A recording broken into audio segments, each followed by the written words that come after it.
It wasn't that Sarah didn't notice the strings. She felt them tighten every time Mia's voice cracked with emotion. But guilt is a powerful chain, one that Sarah couldn't seem to break. "You're the only person who truly understands me," Mia would say, her eyes shimmering with unshed tears. And just like that, Sarah's doubts about their friendship would dissolve. Sarah and Mia had been inseparable once, their bond forged in shared laughter and late-night talks. But somewhere along the way, the friendship became something else, something darker. Mia's requests started small, a ride here, a little help there. But soon, her demands consumed Sarah's time and energy. When Mia couldn't pay her share of the bills, Sarah stepped in. When Mia needed emotional support at 2 a.m., Sarah stayed up. And when Mia felt neglected, Sarah canceled plans to appease her. Sarah told herself it was loyalty, the hallmark of a good friend. But deep down, she couldn't ignore the exhaustion, the growing sense that her life was no longer her own. Sarah's breaking point didn't come in a dramatic moment. It crept in slowly, like a shadow stretching across her life. It was the night of her long-awaited work presentation, a project she'd poured months into.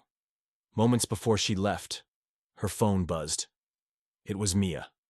"I need you," Mia sobbed. "I had a fight with my sister. I don't know what to do." Sarah hesitated. She could feel the strings pulling, tightening. And like so many times before, she caved. She skipped her presentation to comfort Mia, spending hours reassuring her while her career milestones slipped away unnoticed. The next day, Sarah's boss was understanding. But the sting of missed opportunity lingered, and when Sarah brought it up to Mia, she got only a dismissive shrug and a muttered, "Well, you chose to come over." That was the moment Sarah's world tilted. She replayed every instance of Mia's guilt-laden requests, every time she'd sacrificed her own needs. And she saw the pattern.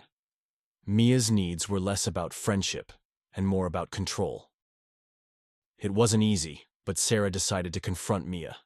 "I can't keep doing this," she said one evening, her voice trembling. Mia's reaction was swift. Tears, anger, and a sharp accusation. "After everything I've done for you, this is how you repay me?" But this time, Sarah didn't cave. She took a deep breath and walked away, ignoring the sting of Mia's words.